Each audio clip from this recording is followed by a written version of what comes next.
नमस्कार, मैं संजय खटाना आप सभी का खटाना बुलेटिन में हार्दिक स्वागत करता हूं।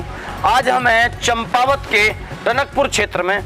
यहां एक युवा से हमारी भेंट हुई जो आरएसएस के कार्यकर्ता हैं और देश की आर्थिक उन्नति, देश की सामाजिक उन्नति के बारे में अच्छा सोचते हैं। अच्छी उनकी पकड़ है देश की राजनीति पर भी, और उन्होंने इस क्षेत्र के लोगों को, युवाओं को एक दिशा दी है। उस दिशा के बारे में हम चुनाव के बाद बात करेंगे। आज जानेंगे हम जिस युवा से आपका परिचय कराएंगे, उनका नाम है त्रिलोक सिंह बोरा जी। आइए आपकी मुलाकात कराते हैं। जी त्रिलोक भाई, कैसे हैं आप? नमस्कार सर, बहुत बढ़िया। आपका इस जगह का परिचय कराएं पहले तो। बड़ी प्यारी जगह है आपकी। ये चंपावत जिले का पूर्णागिरी रोड है, गैडाखाली गांव है, गैडाखाली ये नंबर रास्ता 3। किधर जाता है? ये पूर्णागिरी रोड गया। ये जो गाड़ियों का आवागमन हो रहा है, ये पूर्णागिरी माता के दर्शनों के लिए ये रोड बना हुआ है। अब और मजे की बात यह है कि बीजेपी की सरकार ने इस रोड को जौलजीबी तक जोड़ दिया है, जिससे यहाँ पर पर्यटन के क्षेत्र में बहुत गजब का मजा आने वाला है। जी जी। अच्छा, आपके क्षेत्र में चुनाव चल रहा है, माननीय मुख्यमंत्री धामी जी यहाँ से उपचुनाव लड़ रहे हैं और उनके लिए सीट खाली की है गहतोड़ी जी ने। आप जानते होंगे इस क्षेत्र के वोटर हैं, क्या कारण रहे गहतोड़ी जी ने अपने फायदे के लिए सीट छोड़ी है? कोई राजनीतिक लालच है क्या, कोई स्वार्थ है, या फिर उनका त्याग है? क्या कहना चाहेंगे आप? देखो, गहतोड़ी जी का जो अपना निजी स्वार्थ है, जो निजी फायदा है, वो तो उनको जो है ना 3500 टाके लगे हुए हैं। 3500 टाके मतलब किस लिए लगे? वो एक खतरनाक बीमारी के चपेट में आ गए थे, तो 3500 टाके लगने के बाद जो आदमी आज स्वस्थ खड़ा है, क्षेत्र के लिए काम कर रहा है, हमसे ज़्यादा ऊर्जा, हमसे हालांकि 5, 7, 10 साल वो बड़े होंगे, हमसे ज़्यादा ऊर्जावान होकर जो इस क्षेत्र के लिए काम कर रहा है, उसका क्या अपना स्वार्थ होगा? मैं उनके साथ शुरू से जुड़ा था। 2017 की बात है, जब उनका अपना ट्रीटमेंट करा के वो आए थे, गुड़गावा वेदांता से उनका ट्रीटमेंट हुआ था। तो वो बोलने में भी सक्षम नहीं थे, तो उन्होंने अपनी एक बात रखी कि मेरे को चंपावत क्षेत्र के लिए कुछ करना है, क्योंकि माता की उन पर ऐसी कृपा रही। जब वो यहाँ से गए, वो प्रगतिशील तो थे ही, हार्ड वर्क कर तो वो थे ही। वो यहाँ पर जब उन्होंने अपना शुरू से हार्ड वर्क काम शुरू करा, ग्रिल्स की दुकान खोली, सीमेंट की दुकानें खोली, कंस्ट्रक्शन के काम करे। इसके बाद जब वो जोगपुरा के पार गए, मैं आपको एक बात बताना चाहता हूँ, कभी भी इंसान को अपने भीतर की चोट को शांत करने के लिए बाहर चोट नहीं करनी चाहिए। कभी भी इंसान को अपने भीतर की चोट को शांत करने के लिए बाहर चोट नहीं करनी चाहिए। अगर वो इंसान बाहर चोट करता है तो और भीतर चोटिल होता है, ऐसा मेरा मानना है, और ये तथ्य सत्य भी है। तो गहतोड़ी जी पिछली बार यहाँ से चुनाव जीते उन्होंने। मैं भाई साहब आपको बता रहा हूँ, ऐसे जटिल, ये हमारा जो चंपावत क्षेत्र है, किसी घर तक रोड नहीं है। पहाड़ों में मतलब अगर किसी हम कह सकते हैं कि उत्तराखंड में सबसे पिछड़ा है। उत्तराखंड में सबसे पिछड़ा क्षेत्र था, कह नहीं सकते है, नहीं कह सकते था, क्योंकि रोड नहीं थी। अगर कोई बीमार हो गया तो वो सिर्फ इलाज की वजह से घर में नहीं मरता था, वो सिर्फ इसलिए घर में उसकी मृत्यु होती थी कि उसको हॉस्पिटल तक ले जाने के लिए लोग नहीं होते थे, क्योंकि सारे लोग बाहर जाके नौकरी करते थे। घर पर अकेली हमारी माताएं बहनें होती थी और रोडों का साधन नहीं होता था, तो कोई ऐसे लोग भी नहीं होते थे 4 गादे उसको डोली में उठा के हॉस्पिटल तक ले जाए। आज मैं देख रहा हूँ, मैंने महसूस करा है, मैं जगह जगह गया हुआ हूँ, तो हर गाँव में लगभग रोडें बन चुकी हैं। आज अगर किसी बहन की शादी होती है तो घर तक गाड़ी जाती है, अगर किसी माता को इलाज की ज़रूरत होती है तो घर तक एम्बुलेंस जाती है। ये विकास कैलाश गहतोड़ी जी ने इस 4 साल 5 साल में करा। दुर्भाग्य से कोरोना आया, 2-3 साल उसमें खप गए, उनकी बीच में तबीयत खराब रही, लेकिन जो उनकी ऊर्जा है, जो आने वाले 10-15 साल में काम नहीं हो सकते थे, वो 2-3 साल में काम हुए हैं। और उनका स्वार्थ, मुझे तो नहीं लगता कि उनका कोई स्वार्थ है। सीट छोड़ने का स्वार्थ यहाँ का विकास है। देखो, अब हम तो राजनीति के क्षेत्र में है नहीं, लेकिन हम इतना एहसास कर सकते हैं, इतना ऑब्जर्व कर सकते हैं कि देखो, जो मुख्यमंत्री साहब हैं पुष्कर सिंह धामी जी, अगर वो हमारे विधायक होंगे तो उनको किसी से परमिशन लेने की ज़रूरत नहीं किसी काम को करने की। अगर हमारे विधायक साहब मुख्यमंत्री के पास कोई योजना लेके जाएंगे तो 50 अड़चनें होंगी। तो अब जब सीधे मुख्यमंत्री जी यहाँ के विधानसभा प्रत्याशी हैं, जीतेंगे, बम्पर जीतेंगे, चंपावत से जब सीधा सब मुख्यमंत्री चुने जाएंगे, ये हमारे लिए सौभाग्य की बात है। आज़ादी के बाद हम पहला वोट मुख्यमंत्री जी को करने जा रहे हैं। तो ये देन किसकी है? गैतोड़ी जी की। धारचूला हम हार गए, पिथौरागढ़ हम हार गए, लोहा घाट हम हार गए, खटीमा हम हार गए, नारामता हम हार गए, किच्छा हम हार गए। जब ये अंदर आधी चली थी तो एक व्यक्ति खड़ा रहा, कुछ तो उसमें होगा, कुछ तो उसमें होगा। लेकिन उन्होंने त्याग बहुत बड़ा किया आपकी सीट जो है। देखो त्याग बड़ा नहीं होता है, त्याग तो त्याग होता है। महादेव थे, शिव, जिन्हें आप शिव शंकर के नाम से जानते हैं। जब समुद्र मंथन हुआ, अमृत और विष की लड़ाई चली। लड़ाई चली किसके बीच? राक्षसों और देवताओं के बीच। जब उन दोनों के बीच लड़ाई चली तो महादेव ने सारा जहर पी लिया, सारा कंठ उनका नीला पड़ गया। अच्छा, अभी धामी जी यहाँ से मुख्यमंत्री बनेंगे, गैतोड़ी जी ने जो भी त्याग किया है उसको किस परिप्रेक्ष्य में देख रहे हैं? क्या चंपावत के साथ विकास की? देखो मैं आपको एक बात बताता हूँ, अगर आपने सुगंधित फूल का पौधा लगाया है तो निश्चित जानिए जो पुष्प उसमें खिलेगा वो सुगंध देगा। अगर आपने पीपल का पेड़ लगाया है तो उस पीपल के पेड़ के नीचे बहुत गजब की छाया आपको मिलेगी। अगर आपने खजूर का पेड़ लगाया है तो वो खजूर का पेड़ धूप से अपनी जड़ों को भी नहीं बचा पाएगा।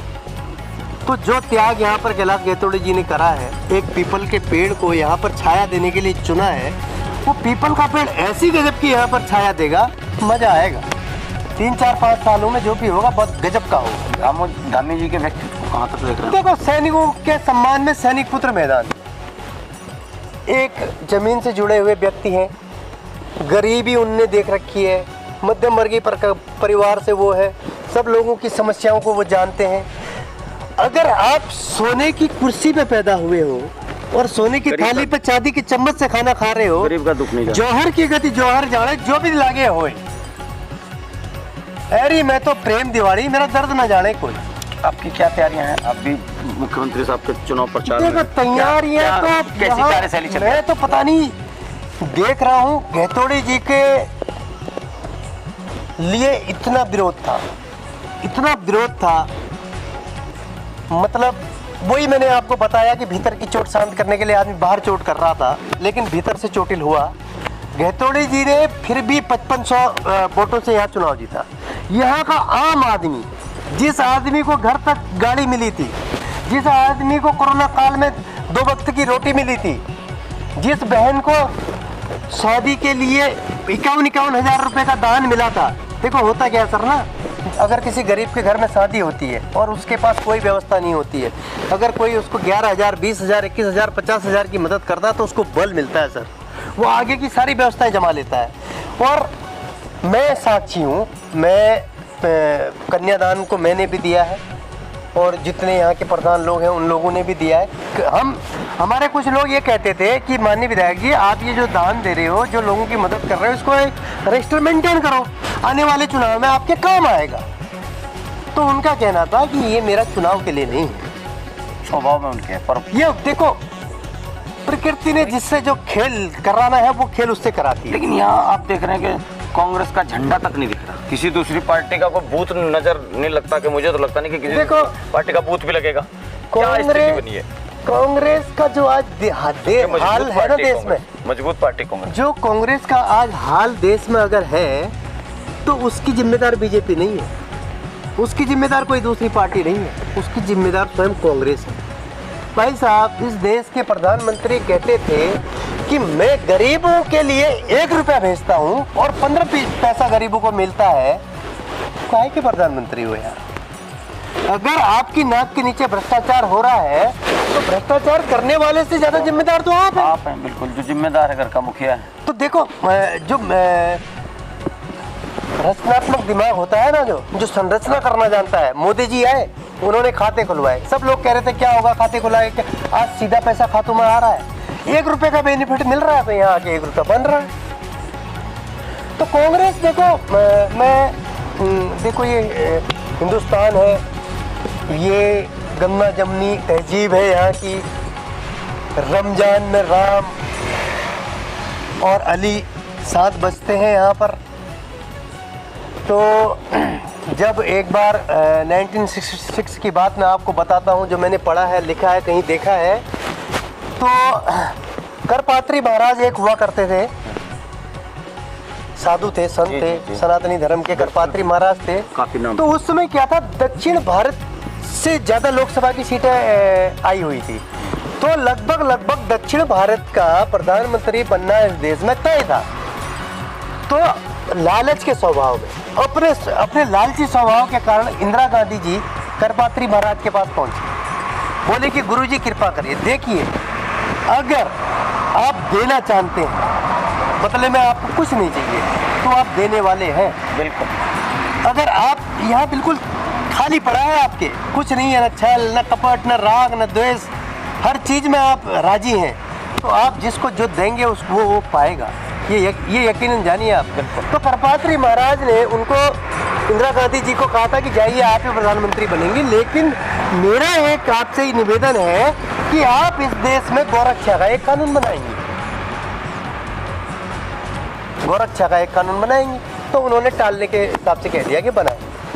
जब बहुत समय बीत गया, वो प्रधानमंत्री बन गई, तो करपात्री महाराज उनके पास गए कि आप गौरक्षा का कानून बनाइए।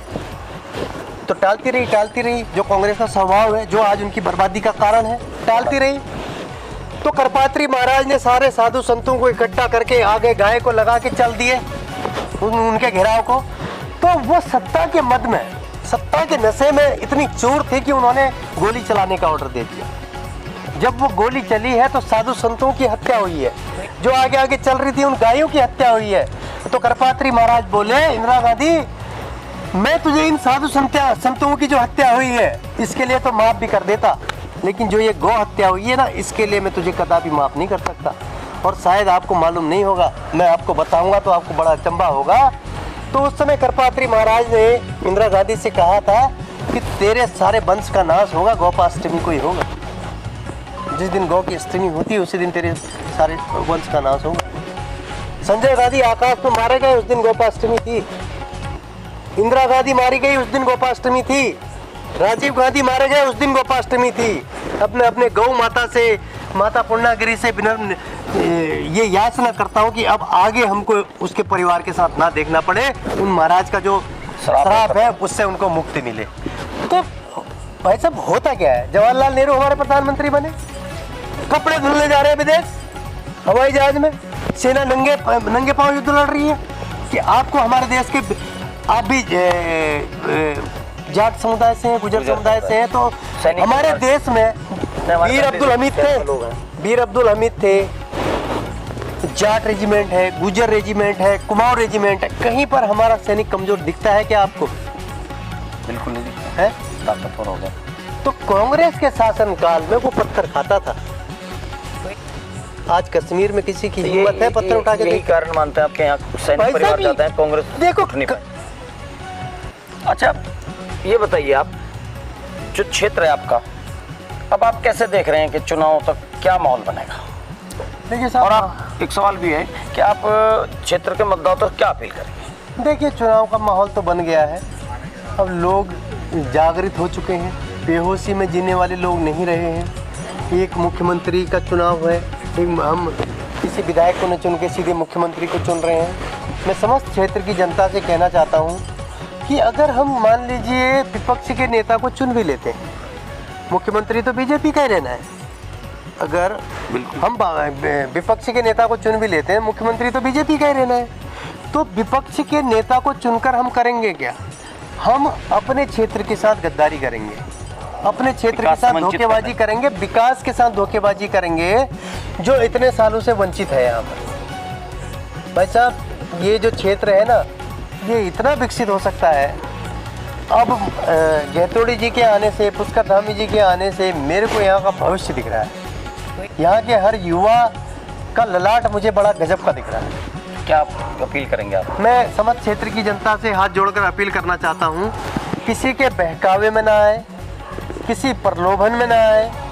माननीय मुख्यमंत्री जी को आप वोट करने वाले हैं, अपने घर के हर वोटर को उस दिन निकालिए, बूथ तक ले जाइए और कमल के फूल पे मोहर लगाइए माननीय मुख्यमंत्री जी का ऐसा मान रखिए, कैलाश गैतोड़ी जी के त्याग का ऐसा मान रखिए कि वो आपका मान सम्मान बने और जो आपको विकास के रूप में दुगुना तिगुना चौगुना वापस मिले। यही मेरी विनती। ये थे त्रिलोक जी बोरा। इन्होंने अपनी बात बड़ी बेबाकी से रखी, काफ़ी उदाहरण भी दिए, कांग्रेस के बारे में भी काफ़ी उदाहरण दिए जो आज तक हमें भी बातें नहीं पता थी, वो भी आपने बताई। आपने हमसे बात की, हमारे चैनल से बात की, इसके लिए आपका बहुत बहुत धन्यवाद।